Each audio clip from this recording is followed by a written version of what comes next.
días, hermanos, hermanas. El día de hoy vamos a continuar con nuestra enseñanza extraída del libro o la carta a los Colosenses y que hemos ampliado desde el punto de vista, ¿no es cierto?, de una concepción más práctica acerca de esa transformación que el Señor Jesucristo quiere en la vida de cada uno de sus hijos, de sus hijas, de su pueblo. El punto más importante es que el propósito más grande que Dios tiene con nosotros es la transformación. Dice la Biblia, ¿no es cierto?, que lo que Él quiere es que nosotros seamos hechos cada vez más semejantes a su Hijo, el primogénito de esta nueva creación que hay en ti, que hay en mí, si somos hijos e hijas de Dios. Entonces, no podemos desatender ninguna de las palabras de la Biblia, por supuesto, y sobre todo aquellas que tienen que ver con una enseñanza directa referente a nosotros. Es así como comenzamos en el capítulo 3 de Colosenses, las nuevas vestiduras, ¿no es cierto?, que era el título del estudio. Ahora estamos viendo la expresión práctica de esas nuevas vestiduras, porque de lo contrario solamente se puede quedar en una concepción intelectual y no en una transformación espiritual y de vida. Recuerde que siempre cuando hablamos de una transformación espiritual no estamos hablando de algo etéreo, de algo externo, de algo que tenga necesariamente que ver con manifestaciones. Las manifestaciones son principalmente el resultado, desgraciadamente hoy en día, de una inmensa carga emocional en las personas por distintas razones que no viene al caso juzgar, ¿no es cierto? Y recuerde, cuando yo uso la palabra juzgar, no estoy hablando de condenar, estoy hablando de discernir, ¿no es cierto? Porque lo que vemos en la realidad de nuestra vida cristiana en general es que el proceso de transformación no es abundante en la vida de nosotros como cristianos, sino por el contrario.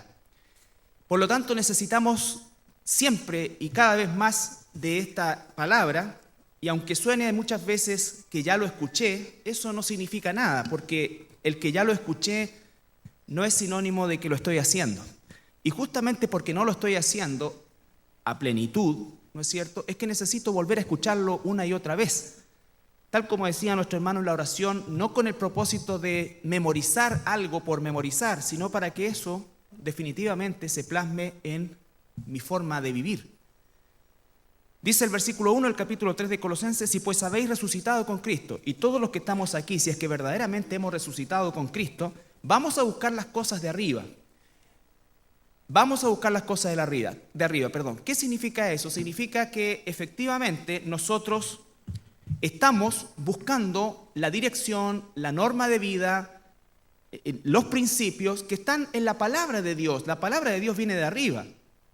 La palabra de Dios, aunque los ateos o la gente que cuestiona la Biblia dice que fue escrita por hombres, por supuesto que fue escrita por hombres porque era para hombres, para seres humanos. Si hubiese sido para cualquier otra especie creada por Dios, obviamente tendría que haber elegido un representante de aquella especie para poder comunicar esta verdad. Sin embargo, la Biblia es escrita por hombres porque es para hombres, pero la inspiración no es de hombre, la inspiración es de Dios. Dios usa el puño, la letra del hombre para comunicar al hombre por medio de hombres cuál es su voluntad agradable y perfecta. Por lo tanto, dice buscar las cosas de arriba. Dice también Colosenses en el capítulo 2, ya que estamos ahí, versículo 8: mirad que nadie os engañe por filosofías y huecas sutilezas según las tradiciones de los hombres. Ahí estamos las huecas sutilezas y tradiciones de los hombres, vale decir, ahí está la enseñanza de los hombres.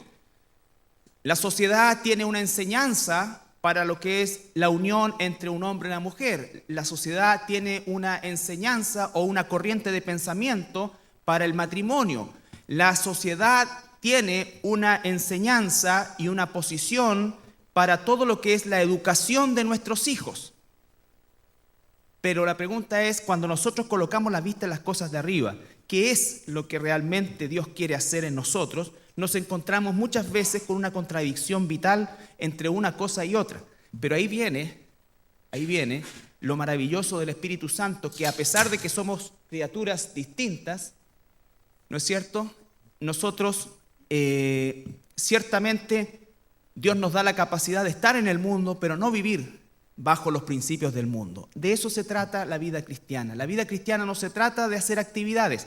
La vida cristiana, por supuesto, concita actividades, pero todo aquello que la vida cristiana, ¿no es cierto?, se desarrolla es en función de lo primero. Lo primero es que Jesucristo está transformando tu vida. Nosotros podríamos tener una instancia de mucha emoción, ¿no es cierto?, de mucha,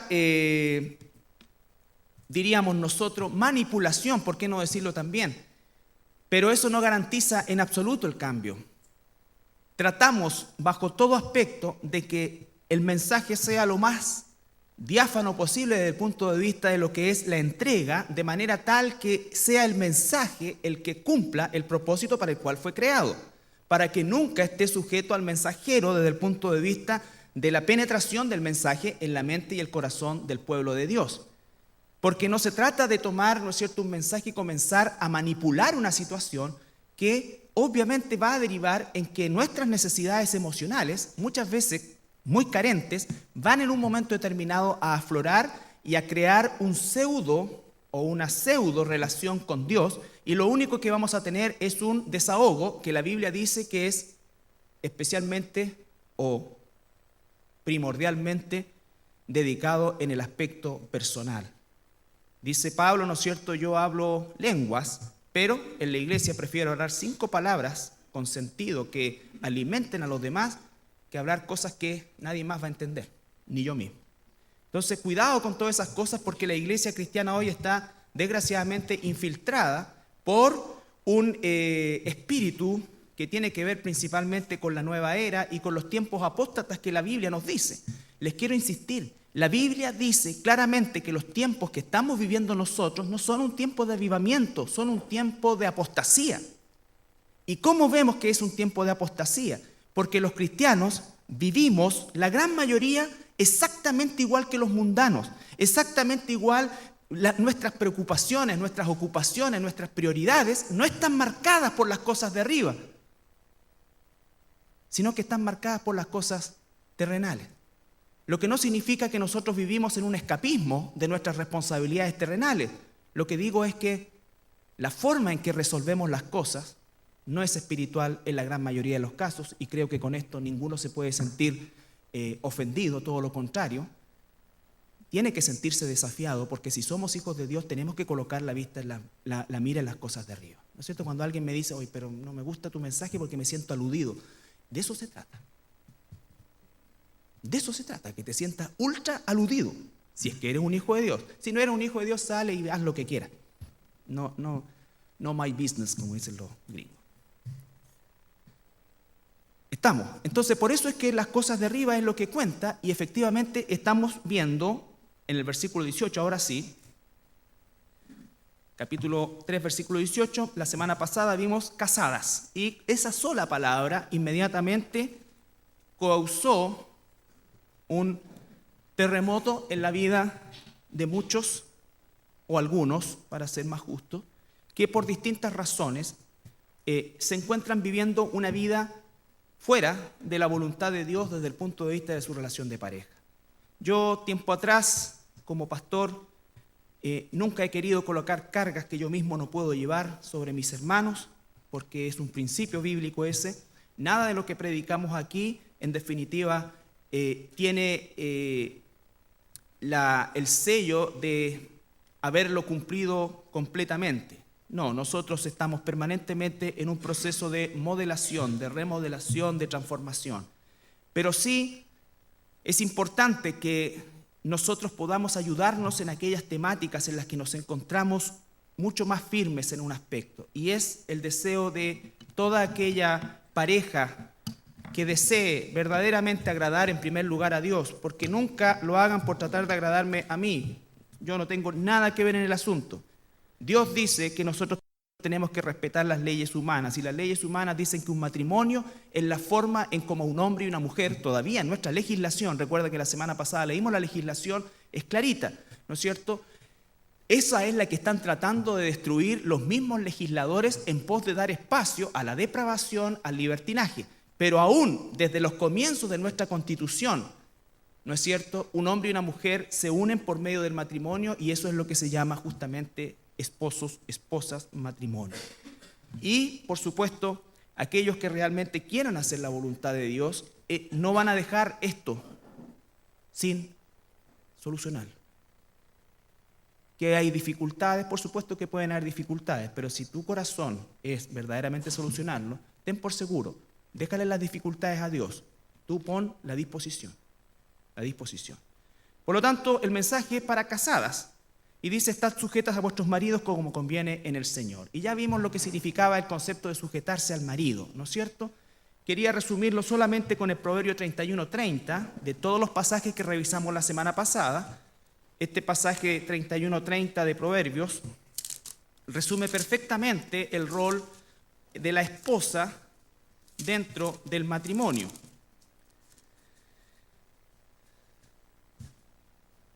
Proverbios 31:30.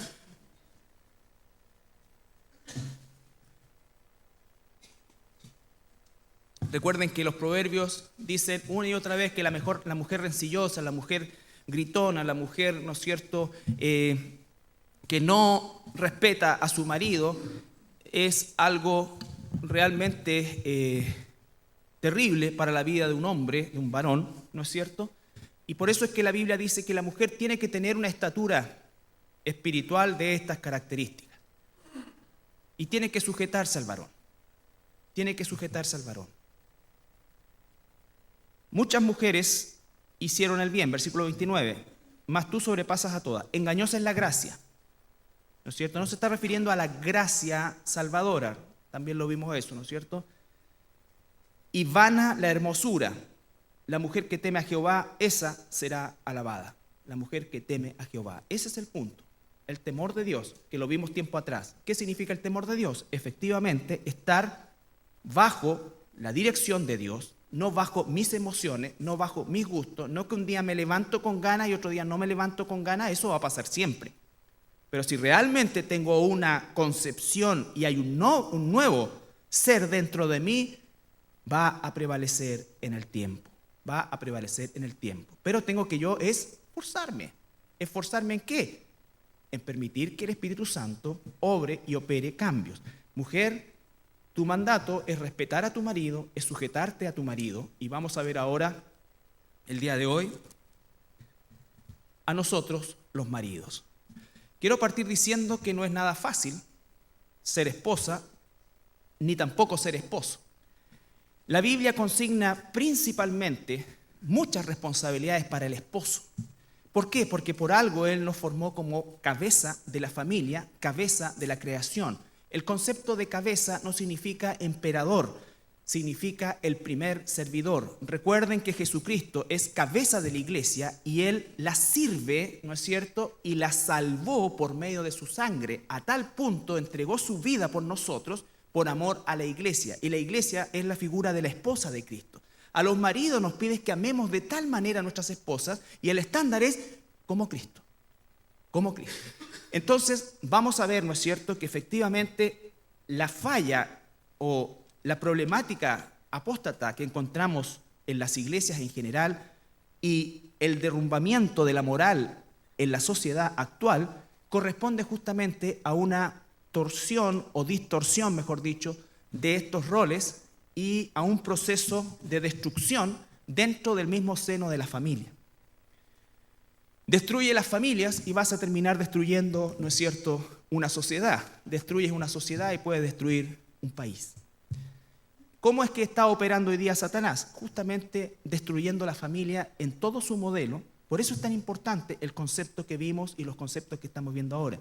Porque en la medida que Satanás destruya a la familia, como lo está haciendo, ¿no es cierto?, y nosotros se los permitimos, efectivamente lo que va a suceder es que vamos a tener una sociedad completamente sin valores, una sociedad absolutamente plana, una sociedad en la cual el concepto de igualdad se ha distorsionado a tal punto que queremos que la mujer sea igual que el hombre y el hombre igual que la mujer y todo lo que eso significa. Y eso no solo no es posible, sino que Dios nos lo diseñó así. Y cuando estoy hablando de conceptos de igualdad, no estoy hablando de privilegios, estoy hablando de responsabilidades. El Señor le dice al hombre cuando lo crea, ¿no es cierto?, lo transforma en la cabeza federal de la creación Y a la mujer también, ¿no es cierto?, le dice, vas a ser la ayuda idónea, pero después cuando los bendice, de ahí en adelante, capítulo 1 de Génesis 28, es todo en plural.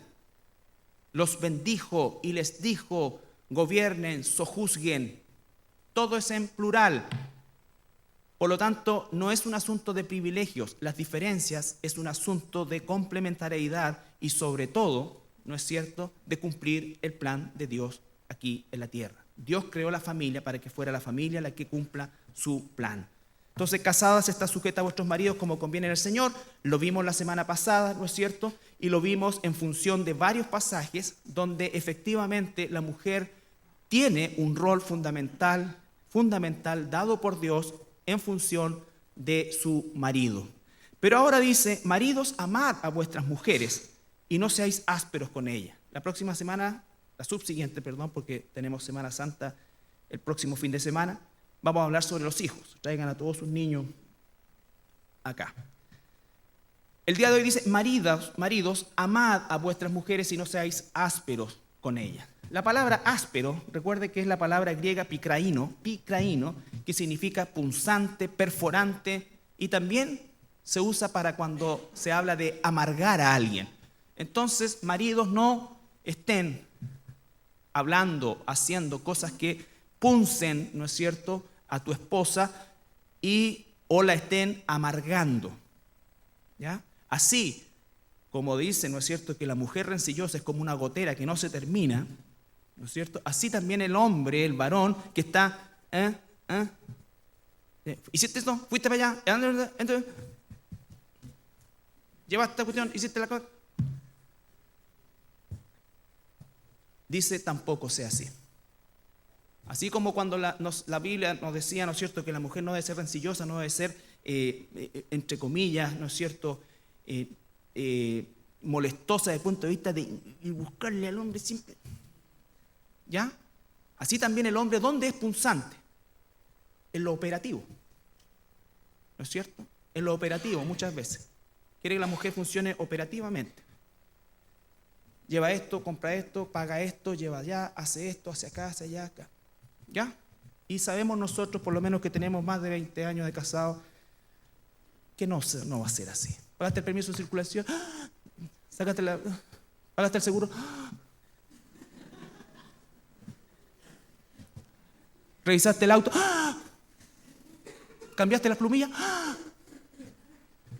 Consejo para mí y para usted, hágalo usted.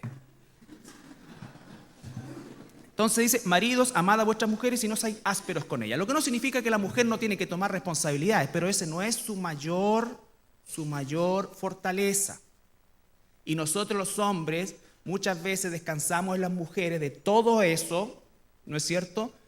Y nos aislamos de eso, y eso en gran mayoría es una obligación nuestra.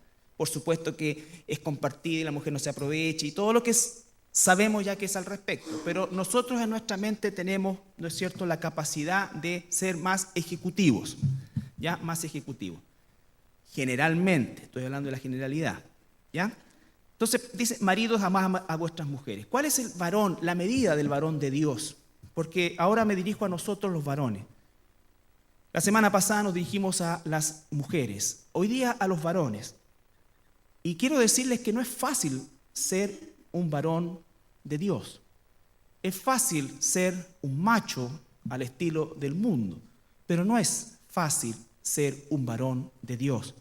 Porque ser un varón de Dios significa asesinar al macho que hay dentro de ti desde el punto de vista de la formación, o mejor dicho, deformación que recibimos en el mundo.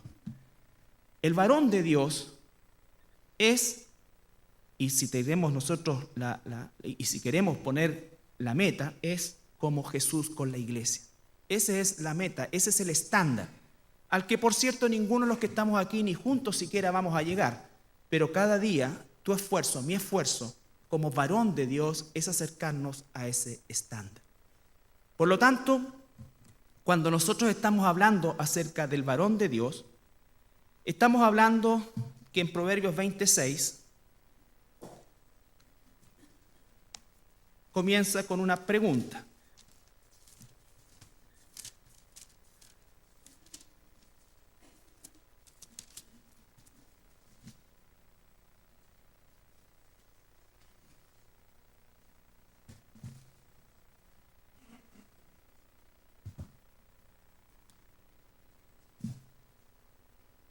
Muchos hombres, dice, proclaman. Claro, uno dice, puta que soy buen marido, puta, oh, soy buen padre. Ni comparado con el borracho de mi vecino. Mira cómo andan los cabros, mira los míos. Mira yo, mira cómo tengo a mi esposa, mira. ¿Le ha pasado que se ha sentido así de repente? Mira, mira yo con los cabros, mira. Proclama su justicia.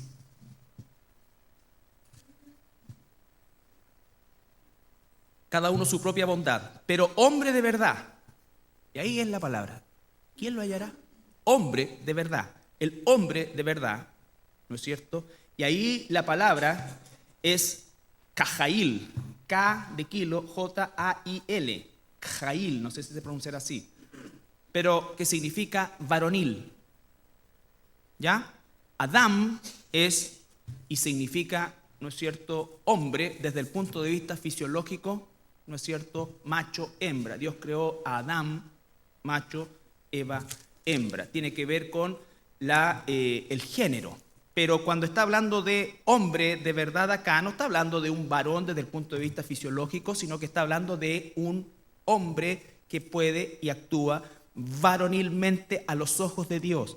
Y esto es a lo que me refiero, que nosotros tenemos que limpiar el disco duro de nuestra mente y colocar la información de Dios respecto a lo que es ser un varón a sus ojos. Un varón a sus ojos.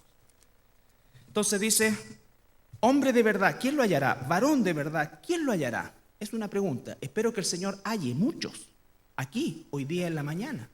Muchos varones de Dios que no son perfectos y por favor sus esposas, nuestras esposas, no coloquen cargas sobre nosotros que ni ellas mismas quieren llevar o pueden llevar, ¿no es cierto? Porque todos estamos en un proceso de remodelación, pero quiero que las esposas vean a sus esposos, me vean a mí, luchando por ser ese modelo de varón de Dios que Dios anhela para la familia, que Dios anhela para la familia. Vamos a ver también la subsiguiente semana, ¿no es cierto?, cómo es que el modelo de la familia, al estar tan torcido, genera, por supuesto, una primera consecuencia en los hijos.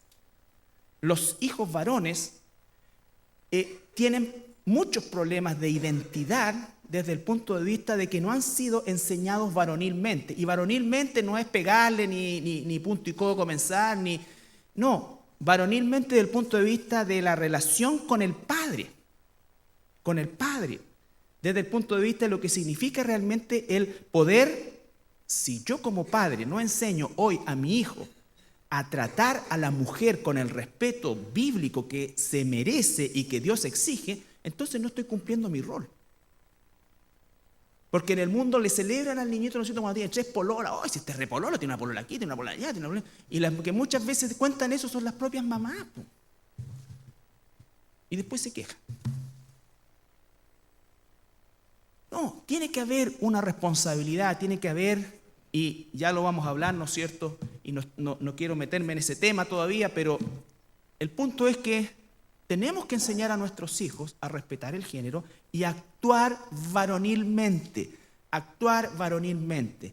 A partir de la década del 70 hay un fenómeno, o mejor dicho, la década del 60 en adelante, después, todo esto pasó casi después de la guerra de Vietnam, hubo una destrucción del modelo familiar que había en los Estados Unidos y en el mundo, entre comillas, desarrollado en general, en el cual se perdió esta línea del género, con todo esto de la maldición de los hippies y toda esta cosa así, que paz y amor, todo eso lo que hizo fue destruir el modelo de las familias. Las razones pueden haber muchas, pero la consecuencia es la que estamos viviendo hasta ahora. Y dice los estudios que a partir de ese momento el hombre comenzó a perder realmente su capacidad varonil desde el punto de vista de sus elecciones, desde el punto de vista de su condición como tal. Porque hasta antes de eso el hombre podía ser bruto, podía hacer todo esto, todo, pero cumplía un rol varonil en la casa. O sea, había una figura paterna, ¿ya? Y había una dirección en eso. Entonces hoy día eso está perdido porque el hombre no ha enseñado a ser varón a su hijo hombre. A su hijo hombre. Y eso va, hermanos, por muchas cosas que podemos estar largamente tratando, pero es la consecuencia del abandono que los padres hemos hecho de la formación de nuestros hijos como varones. Varones, ¿ya? Y vuelvo a insistir, no tiene que ver con que mi hijo tenga una sensibilidad al respecto, no tiene que ver con eso, no, tiene que ver con cómo Dios quiere que se comporte como varón. Primero yo tengo que ser el modelo a seguir, defectuoso y todo, pero tal como dice Pablo, me sigo extendiendo hacia adelante. Ningún hijo va a encontrar un padre perfecto porque no lo hay.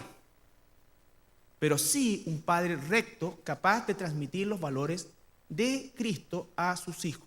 No solamente los valores morales, ¿no es cierto?, sino que los valores espirituales. Y cuando digo valores espirituales me estoy refiriendo efectivamente a cosas prácticas, a cosas prácticas.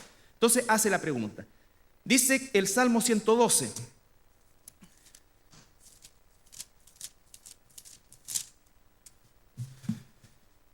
De la década del 60 en adelante se comenzó a desarrollar todo un movimiento psicológico, social, ¿no es cierto?, en que se comenzó, así dicen los estudios, a cultivar el lado femenino del hombre. Imagínense. ¿Qué es el lado femenino? Esto que a lo mejor puede ser una situación. ¿Por qué? Porque la mujer también quiere hacer al hombre a su manera. Muchas veces la mujer lo que quiere del hombre es un amigui.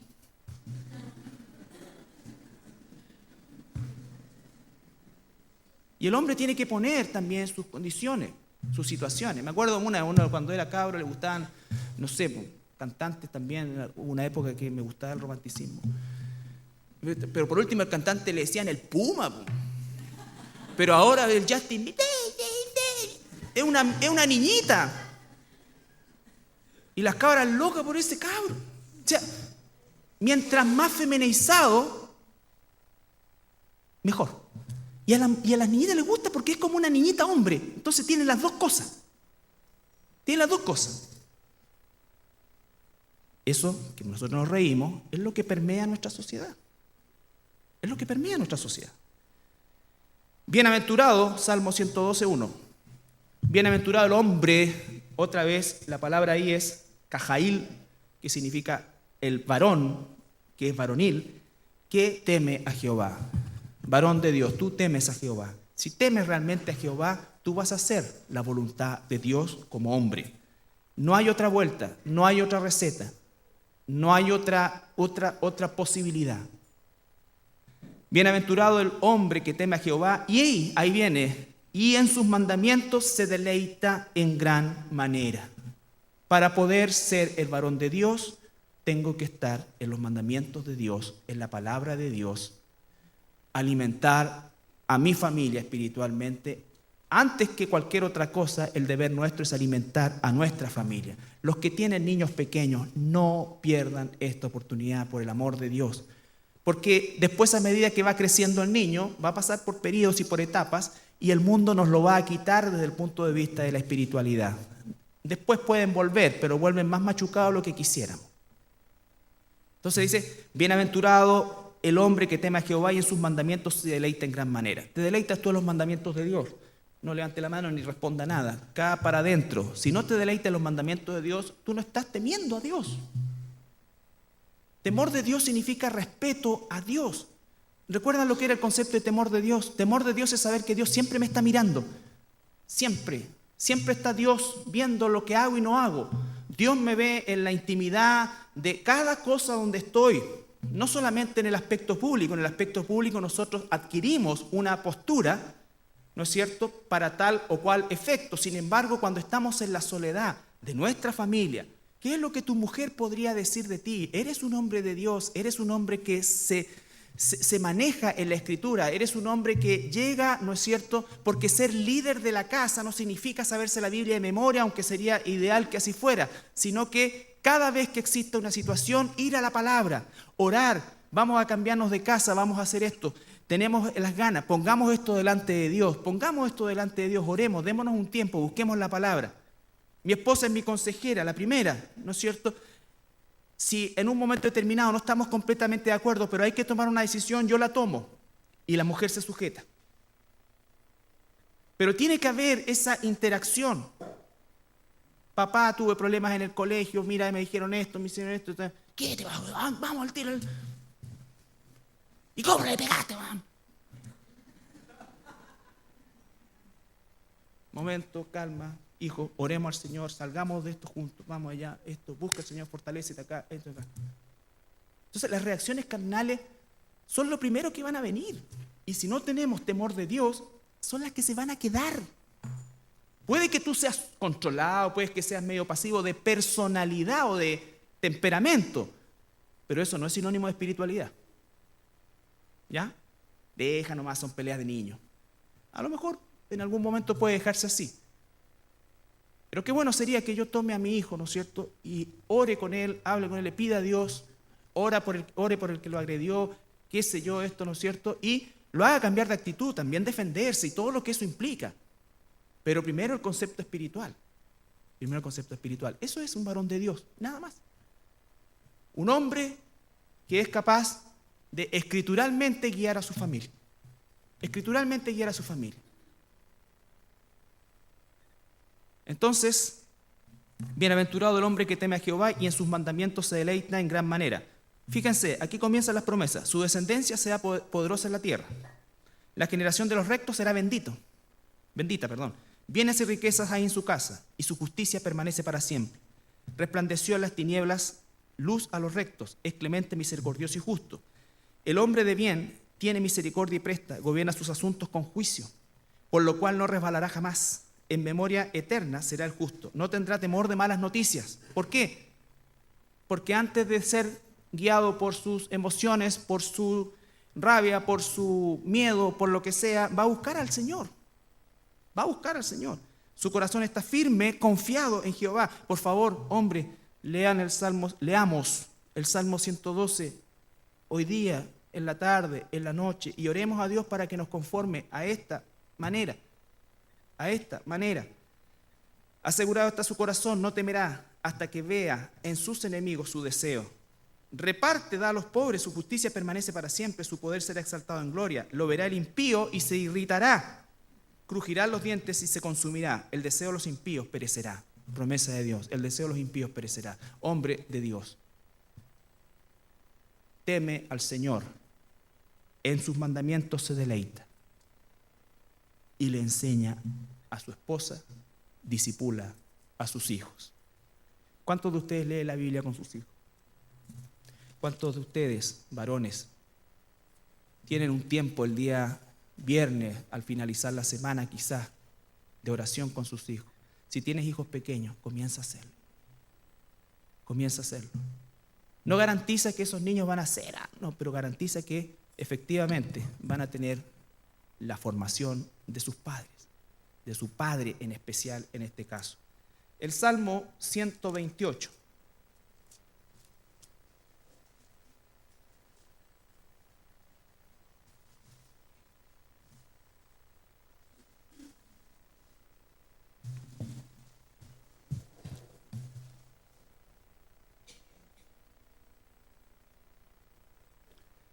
Esto también está enfocado en el varón. Bienaventurado todo aquel que teme a Jehová, otra vez, que anda en sus caminos, anda en sus caminos. Cuando comieres el trabajo de tus manos, bienaventurado serás y te irá bien. Tu mujer será como vid que lleva frutos a los lados de tu casa. Tus hijos como plantas de olivo alrededor de tu mesa. He aquí, así será bendecido el hombre que teme a Jehová. ¿Te das cuenta de la magnitud de la responsabilidad que tenemos como varones de Dios? Recuerda lo que leímos primero, Proverbios 26. Muchos de los que estamos aquí podemos proclamar nuestra propia justicia y bondad. Yo nunca he hecho esto, yo nunca he hecho esto, y no me voy a comparar con este, no me voy a comparar con este otro, y acá, y allá, y el vecino, mira, este acá, anda como con tres. O sea, tienes que pegarte con una piedra puntúa en el pecho por el hombre que tienes. Está bien, eso es parte de. Porque no es lo moral lo que Dios está buscando en un hombre. Entiéndame bien. Está buscando lo espiritual. Porque cuando tiene lo espiritual, viene lo moral, viene todo lo demás. Pero yo puedo tener conceptos morales altos y ser responsable familiarmente y no ser espiritual. Ahora, el que es verdaderamente espiritual va a ser responsable, va a tener valores morales y todo lo demás. El que es verdaderamente espiritual. El que es pseudo espiritual se puede tirar al suelo acá, toda la cuestión, y su mujer, ¿no es cierto?, está con depresión. Y digo porque su situación familiar es mala. Un hombre de Dios, ¿cuál es el primer barómetro, el primer parámetro que uno mide? ¿Cómo está tu esposa? ¿Cómo está tu esposa? ¿Tu esposa está sujeta a ti? ¿Tu esposa está feliz? ¿Tu esposa está realmente dichosa? Te respeta a tal punto, pero no te teme. Al único que hay que tenerle temor es a Dios, no entre nosotros. El respeto no es sinónimo de temor. ¿Te teme? No, me respeta. El respeto es algo que se gana, ¿no es cierto? Es algo que es valiosísimo y es algo que desgraciadamente también muy rápidamente o fácilmente se puede perder. Por eso es que la mujer se tiene que sujetar al varón y respetarlo, porque lo que más necesitamos nosotros los varones es respeto, valorización. Lo que ustedes necesitan es cuidado, amor, seguridad. Lo que nosotros necesitamos es respeto, respeto a nuestras decisiones, siempre que éstas no sean antibíblicas, respeto a nuestra posición. Pero hoy día, ¿qué es lo que pasa, hermanos? Por eso digo que vivimos un tiempo de apostasía y no de avivamiento. Porque los varones cristianos no están buscando a Dios en su gran mayoría, hay honrosas excepciones, que están buscando realmente a Dios para guiar a su familia. El grueso no lo está haciendo. Yo creo que aquí nadie puede sentirse, como dije al principio, ofendido. Ahora, si te sientes aludido, bienvenido sea. El Señor está tocando tu corazón así como el mío. Así como el mío. Hay cosas de las cuales me voy a arrepentir todos los días de mi vida que no hice con mis hijos. Pero mientras ellos vivan y estén bajo mi alero, tengo todavía oportunidades. Pero no como las oportunidades que pueden tener aquellos que tienen bebitos, aquellos que tienen niños chicos de 3, 4, 5 años recién nacidos. Tienen una inmensa oportunidad, no la desperdicien. No la desperdicien. Eso es, y de eso se trata la vida espiritual. De eso se trata el varón de Dios. El Salmo 128, el Salmo 26, 1.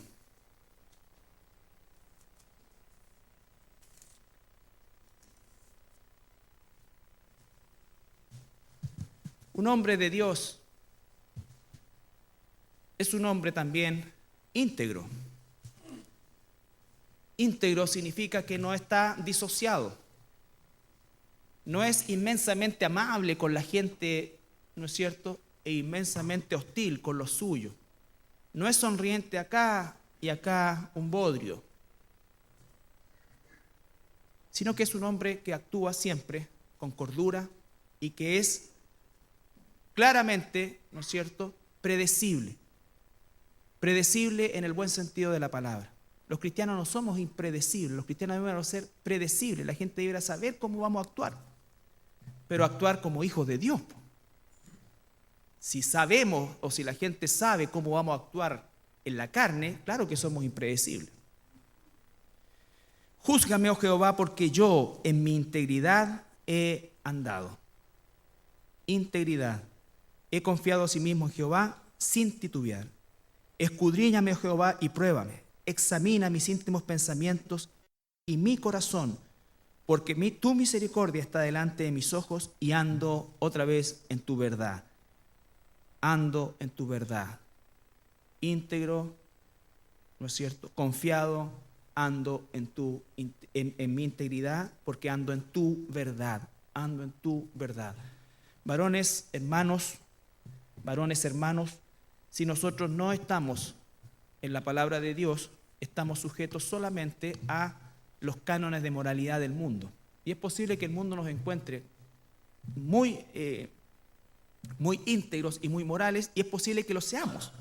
El punto es que está basado en una concepción de educación y no en una concepción espiritual. En una concepción espiritual. La concepción espiritual es un fruto. ¿Y viene de qué? De andar en el camino de Dios. ¿Viene de qué? De deleitarme en su palabra. ¿Viene de qué? De conocer su palabra. ¿Viene de qué? De escudriñar su palabra. ¿Cuántos días de la semana pasan sin que nosotros estemos estudiando la palabra de Dios? Y cuando digo estudiando, estamos hoy día llenos de recursos. Si te compras un libro, no importa, cómo ser padre cristiano, hácelo y lee cada versículo que hay sobre eso. O puedes buscar en una concordancia, que es lo que yo prefiero siempre recomendar, ¿no es cierto? Todo lo que tenga que ver en relación a lo que es padre, esposo, varón de Dios, y estudiarlo y escudriñarlo todos los días y rogar a Dios que te lleve a esa dirección. Espero no estar hablando chino para todos los varones. Espero no estar hablando algo inalcanzable. Carnalmente es inalcanzable. Espiritualmente es un deber. Salmo 27:1. Jehová es mi luz y mi salvación. ¿De quién temeré? Jehová es la fortaleza de mi vida. ¿A quién? ¿De quién he de atemorizarme? Nada. El varón de Dios es valiente. Jueces, capítulo 6, versículo 11 al 14. Jueces. Aquí vamos a dar un tiempito más para que encuentren Jueces.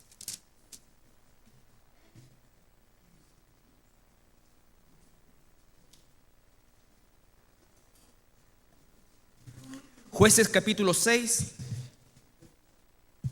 versículo 12. Esta es una palabra pero muy hermosa. Dada a un hombre tan débil como tú y como yo. Jueces capítulo 6, versículo 12. Pero era un varón de Dios. La debilidad no consiste, ¿no es cierto?, en ver aquellas cosas en las cuales yo no soy capo. Hoy mi debilidad es que no le pego bien con la zurda. Mi debilidad es, no, en el 95% de los casos lo que tú consideras tu fortaleza es tu mayor debilidad. Por eso el apóstol Pablo dice, cuando yo soy débil, él es fuerte. ¿Cuál es mi debilidad? Mi temperamento. ¿Cuál es mi debilidad? Mi temperamento. ¿No es cierto? ¿Cuál es la tuya? ¿Cuál es tu debilidad? ¿Qué es lo que tiene que sujetar el Señor para poder ser el varón de Dios? Y vean la historia antes de leer Jueces. Moisés era un tipo absolutamente egocéntrico, era una persona refinada, era una persona que hacía lo que quería, ¿no es cierto?, a tal punto que le pareció mal cómo trataban a uno de sus hermanos judíos y no le dijo, oye, ¿por qué no terminas? Trátalo bien, por favor. No, lo mató. Pasaron 40 años en que el Señor lo llevó al desierto, al que nos tiene que llevar a todos los varones para matar esa naturaleza, y lo transformó en el hombre más manso, dice, de la tierra. ¿Qué significa manso? No significa moldeable, que lee la palabra de Dios y gira, cambia, moldea, acá, no rígido. Manso es lo distinto de rígido, es diametralmente opuesto a rígido. Y tú puedes decir, que nadie me va a cambiar a mí. Por supuesto que nadie humanamente te va a cambiar, para eso está Dios. En Moisés se demoró 40 años, pero que nosotros no se demore tanto. Claro que ellos vivían 100 años, vivían muchos años. Pero moldeable. Este mismo Gedeón, de un cobardón, lo transformó en un hombre valiente. Hay esperanza para ti, claro, pero tienes que querer. Y tienes que pasar el desierto antes de salir, ¿no es cierto?, al oasis de deleitarte en la palabra de Dios. No hay otra receta, hermanos. Y todos los hermanos con los cuales converso en relación a nuestra situación matrimonial es exactamente lo mismo. Soy monotemático porque la Biblia es monotemático y no hay escape a esto. La única forma de llegar a ser un varón de Dios es ser transformado por Dios. Y ser transformado por Dios es una decisión y es también acción. Es acción. Es decir, voy a tener que dejar cosas y voy a tener que incorporar cosas. ¿Me va a molestar al principio? Claro que sí. ¿Me va a costar al principio? Claro que sí. Pero un día, después de 40 años, vas a salir de ese desierto como Moisés, después de 2 años, de 3 años, de 5 años, y vas a salir convertido en un hombre nuevo, moldeable. Moldeable. Entraste como cocodrilo y vas a salir, ¿no es cierto?, como rinoceronte. No. Entraste como un cocodrilo y Dios te va a sacar como un hombre manso, un hombre que va a inspirar respeto por su estatura espiritual. Por su estatura espiritual. A tal punto que va a llegar a algún lugar, ¿no es cierto? Y los que están viendo pornografía van a cambiar al tiro el computador, van a hacer algo porque es tal, no que entres así con un aura de yo soy special, no, sino que el solo hecho de que la gente va a dejar, y llegas tú y sacas los garabatos. Porque la gente sabe la estatura espiritual que tienes, pero no es para creerte nada, sino que justamente es así como la obra de Dios funciona. Jesucristo lo invitaron a comer con prostituta, con cobrador de impuestos, con la lacra social de la época, y salieron todos convertidos. Porque esa es la idea, que ellos se conviertan a ti y no tú a ellos. Pero esa necesidad obsesiva de ser aceptado, de ser esto, de ser acá, es lo que nos lleva muchas veces a transar con el mundo de tal manera en que ahogamos el testimonio. Ahogamos el testimonio. Y vuelvo a decirlo desde un punto de vista espiritual. Espiritual. Eso, hermanos, es lo que dice el Señor, que nosotros tenemos que apuntar como hijos, como varones de Dios. Dice, y Gedeón, versículo 12, capítulo 6, versículo 12, y el ángel de Jehová se le apareció y le dijo, Jehová está contigo. Y es lo mismo que yo te digo esta mañana, si tú eres un hijo de Dios, hermano mío. Jehová está contigo. Varón esforzado y valiente. Esforzado y valiente. Esforzado porque no es fácil. Las demandas sobre nosotros son muchas, muchas. Pero por algo Dios nos hizo como nos hizo. Y si Él nos hizo como nos hizo, significa que vamos a poder responder a esas demandas. Pero cuídate de responder carnalmente. Responde espiritualmente a esas demandas. Guía a tu familia. Tú tienes que ser, yo tengo que ser, no el esposo que mi mujer quiere, sino que el esposo que Dios quiere. Porque eso va a garantizar que ella se va a sujetar al hombre correcto. Si tú como varón de Dios determinaste que esta es la iglesia donde tus hijos van a ser enseñados, guiados y donde tú vas a recibir el alimento espiritual, esta es. Y se los digo así. Si determinas que otra, esa otra es. Pero tú tienes que tener, mira, y, ay, ¿a cuál iglesia vamos? No, mira, ve tú. Po. No. ¿Dónde está realmente entregándose? ¿Dónde tú espiritualmente determinas que debe estar tu familia? Y tendrán que sujetarse. ¿Dónde vamos a vivir? ¿Dónde vamos a esto? Conversamos, oramos, todo, pero las decisiones finalmente, algunas veces van a ser en acuerdo y otras vas a tener que tomar la decisión tú, solo. Pero, ¿es una decisión espiritual? Ese es el punto. ¿Es una decisión espiritual? Porque arrastras a toda tu familia. Arrastras a toda tu familia. Entonces, el varón de Dios debe ser valiente. Josué, el libro anterior, 24. Josué 24.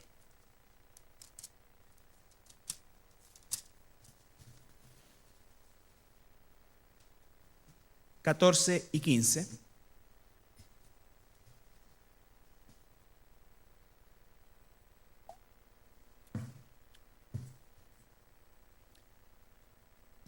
Ahora pues temed a Jehová y servidle con integridad.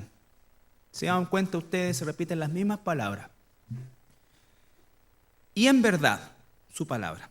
Y quitad de entre vosotros los dioses a los cuales sirvieron vuestros padres al otro lado del río en Egipto y servid a Jehová. Hermano, hermana, hay dioses que tú tienes y que tienes que sacar de tu vida.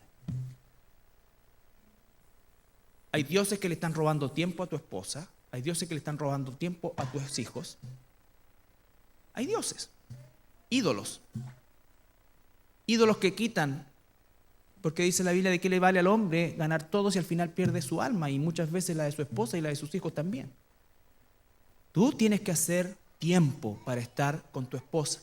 No solamente para sociabilizar con ella, sino para crecer espiritualmente con ella. Es una responsabilidad. Es una responsabilidad. ¿Cuál fue el último libro de la Biblia que leyeron juntos? Y con esto no estoy diciendo, ¿cómo se llama en chinito? El araquiri. No, pero me están dando. Sí, nos estamos dando. Porque yo también soy esposo. Y como lo dije la semana pasada, no piensen que en mi casa uno abre el baño, está la Biblia. También me cuesta. Me cuesta. Intentamos, reintentamos, hacemos, ya nos dormimos. Mejor sabéis que sentémonos, porque mejor salgamos a la cama y sentémonos en la mesa. No es fácil, no es que, oh, mi amor, oremos. Vamos a leer Deuteronomio. No pasa eso igual. Hoy día juegan las partidas. Ya, Señor, dame fuerza. Ya. Me engancho y después se hace un tiempo re deleitoso. Pero es como el paso. Es como, voy a dar un ejemplo y por favor todos pueden andar en bicicleta, esto no es un grupo exclusivo y terminen con esa estupidez. Pero yo tengo una bicicleta ahora, ¿no es cierto? Y todos los días quiero subir el cerro. Pero cuando pienso en la primera subida, ahí es cuando... Solamente eso. Ya después cuando uno está arriba se va por un tubo. Sigue siendo igual pendiente todo. Pero es esa primera subida que es algo psicológico en mí que me empuja a no ir. ¿Cómo es la única manera de vencerlo? Haciéndolo. ¿Cómo es la única manera de vencerlo tú? Haciéndolo. Apaga el televisor, apaga la radio, apaga el computador, desconéctate y toma tiempo con tu esposa. Ahora, si tu esposa está viendo la novela, tú con autoridad tienes que apagarse.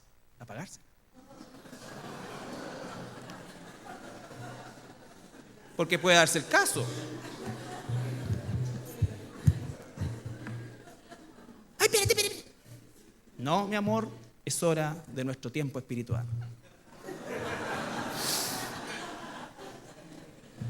Como sea que lo hagan, pero hay que hacerlo porque no van a salir 27 horas ni 30 horas.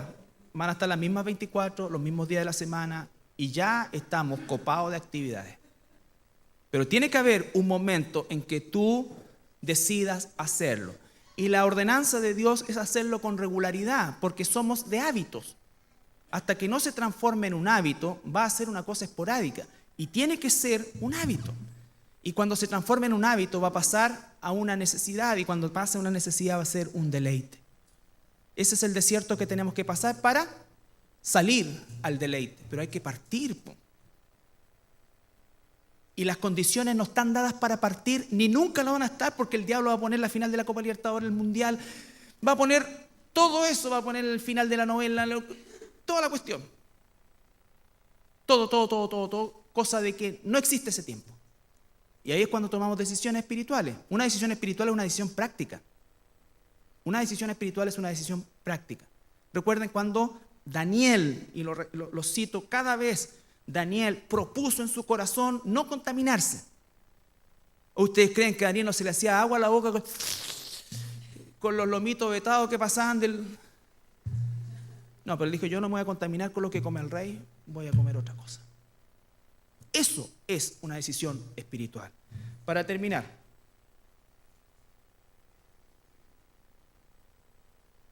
Efesios capítulo 5, versículo 25, que es el pasaje insigne de todo esto, pero tratamos hoy día de hacer una cosa un poco diferente, usando el Antiguo Testamento principalmente, porque creo que todos los esposos que estamos aquí, espero, conocemos Efesios 5 o Primera de Pedro 3:7.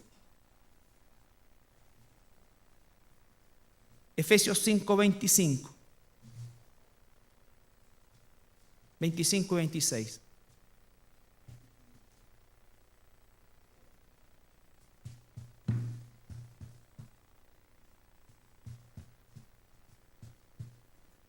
Maridos, otra vez se dirige a los maridos, o sea, a los que están en matrimonio.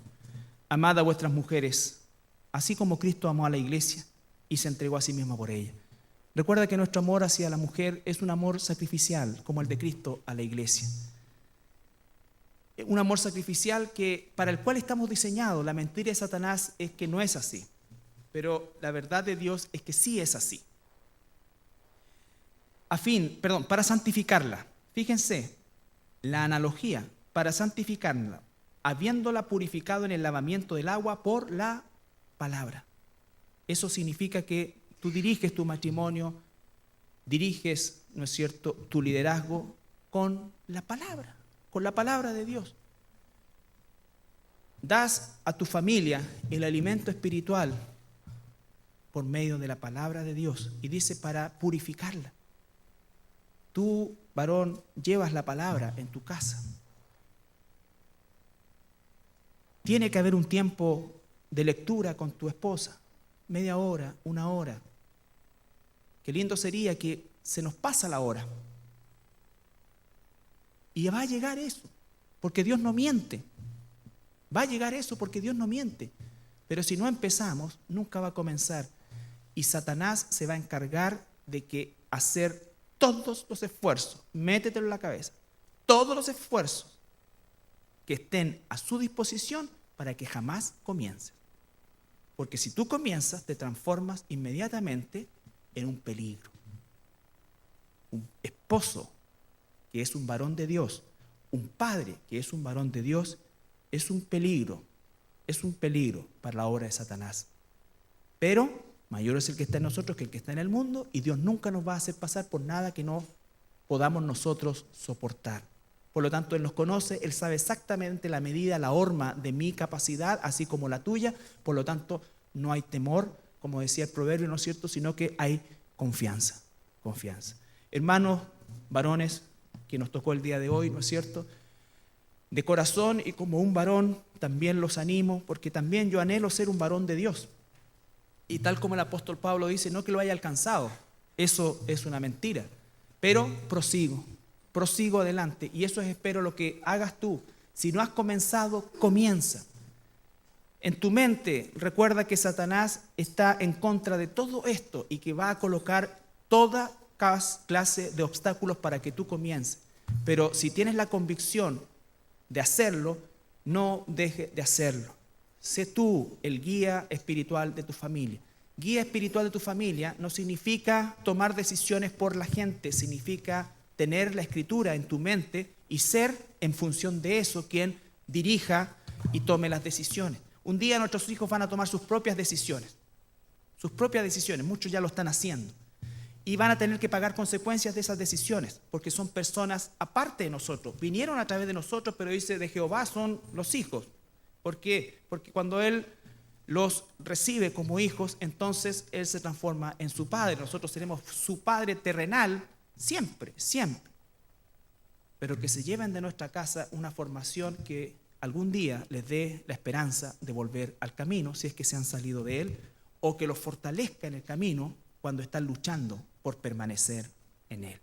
Nuestras esposas, nuestra sociedad necesita urgentemente hombres que sean varones de Dios, hombres que estén dispuestos realmente a pagar el precio de lo que eso significa, pero el beneficio y el fruto supera inmensamente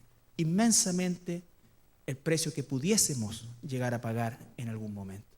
Así que les animo, varones, a colocarnos como varones de Dios, a luchar en esta dirección.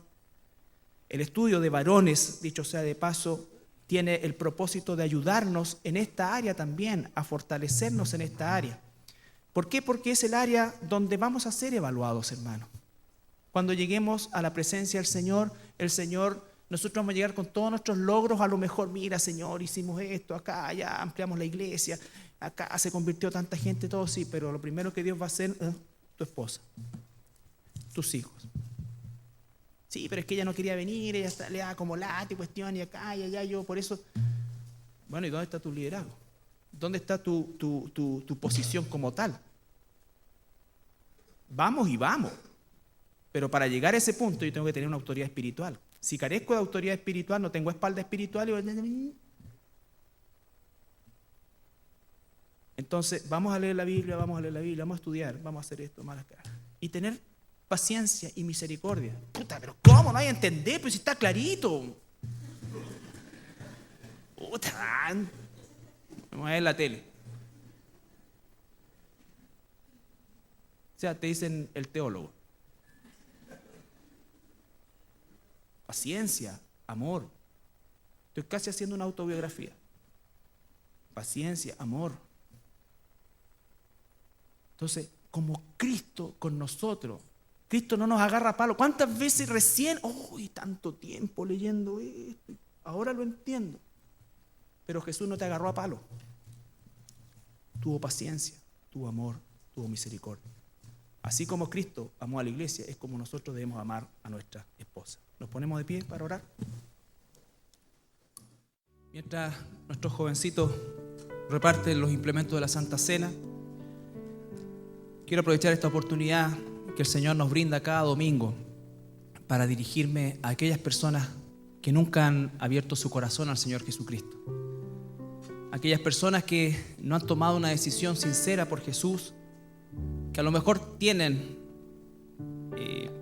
o están de acuerdo con las cosas que Jesús dice, pero que nunca se han comprometido con Él. Yo quiero decirte que el regalo más grande que nos entregó el Señor Jesucristo es su vida. Vida por vida. La nuestra estaba condenada. La de Él, gloriosa, pura y santa, pagó justamente para que el precio de nuestra condenación se cargara a su vida. Pero somos seres con libertad de elección. Y en esta tarde tú puedes elegir ser un hijo de Dios o no serlo. Haber nacido como una criatura de Dios y morir como un hijo de Dios, para que cuando llegues a su presencia, entonces Él te reciba como tal y te dé todos los privilegios que como hijos adoptivos tenemos. Porque ciertamente su único hijo es Jesucristo, pero por amor a Él, Él ha adoptado también a cada uno que rinde su vida al Padre. Si esta mañana tú quieres recibir al Señor Jesucristo, yo te invito a repetir conmigo esta oración. Señor Jesús, te pido perdón por todas mis faltas y reconozco que sin ti estoy perdido. Señor Jesús, te abro mi corazón y te entrego mi vida para que tú desde hoy me selles con tu Espíritu Santo, me des la vida eterna, Señor. Gracias, Señor Jesús, porque moriste por mis pecados y resucitaste para mi esperanza. En nadie más tengo esa esperanza, solo en ti, Señor. En el nombre de Jesús. Amén.